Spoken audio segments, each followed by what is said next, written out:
History Lesson 10 18th Century Political Formations. During 18th century, the Mughal Empire started declining because Aurangzeb depleted the military and the financial resources of the empire war with Deccan. After the death of Aurangzeb in 1707, the administration of the empire became weak. The later Mughal emperors were not capable to control the vast Mughal empire. The benefit of weak administration was taken by powerful mansabdars. Nobles appointed as governors controlled the offices of revenue and military administration. This gave them political, economic, and military powers over the regions of the Mughal empire. Nobles took control of provinces and the periodic cancellation of revenue stopped. Peasants and zamindars revolted in many parts of northern and western India. These rebellions were due to the pressure of increasing taxes. The powerful chieftains tried to strengthen their own positions. They were able to seize the economic resources of the region. The later Mughal emperors were unable to restrict the shifting of powers to the hands of governors.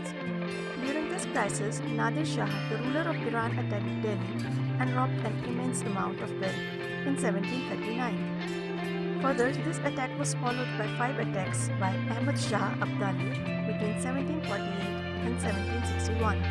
The empire was further weakened by competition against different groups of nobles. The nobles were divided into 2 groups, the Iranis and Turanis.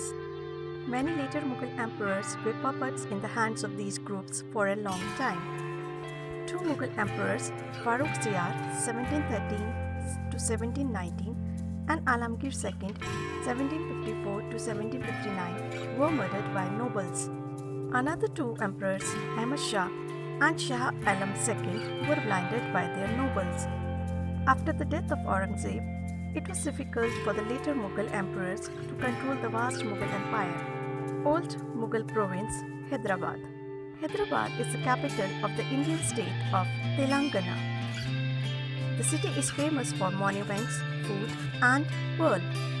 Hyderabad was established around 400 years ago by the Qutub Shahi dynasty. In these 400 years, the city was ruled by many kings and kingdoms and has gone through many changes. Hyderabad got the status of a state under the Mughal rule and became a major Mughal province. Let's try to explore Hyderabad during Mughal period. Mughals ruled different parts of the Indian subcontinent for a long period of time. In most of the places, they appointed their trusted court members as the governors to look after the states. One such trusted person was Nizam-ul-Mulk Asaf Jah. He was a powerful member at the court of the Mughal Emperor Farrukh Ziyar. He was given the governorship of the Awadh and later of the Deccan areas too. He ruled the Deccan provinces between the period 1720 to 1722 as a governor. He gained control over political and financial administration. However, later he became the ruler of the region, taking advantage of the ongoing disturbance. He founded the Hyderabad state. Asaf Jah was an able administrator and he introduced many changes in Hyderabad. Asaf Jah brought skilled soldiers and administrators from North India. Asaf Jah was a servant of the Mughal emperor, but he ruled independently without any direction or interference from Delhi. Hyderabad had to face wars with Marathas and with independent Telugu warrior chiefs. Asaf Jah wanted to control the textile producing areas of the Coromandel coast, but the Britishers did not let this happen and controlled the Coromandel coast. Hyderabad was hence ruled first by the Mughals, followed a longer period of British authority. Now let's study about Awadh. During the declining days of Mughal Empire, many Mughal officers founded independent states. One such independent state was Awadh, founded by Burhan-ul-Mulk Sadat Khan. It was a wealthy state with rich alluvial Ganga plain. It also served as the main trade route between North India and Bengal. In 1772, Burhan-ul-Mulk Sadat Khan was appointed as Subedar of Awadh.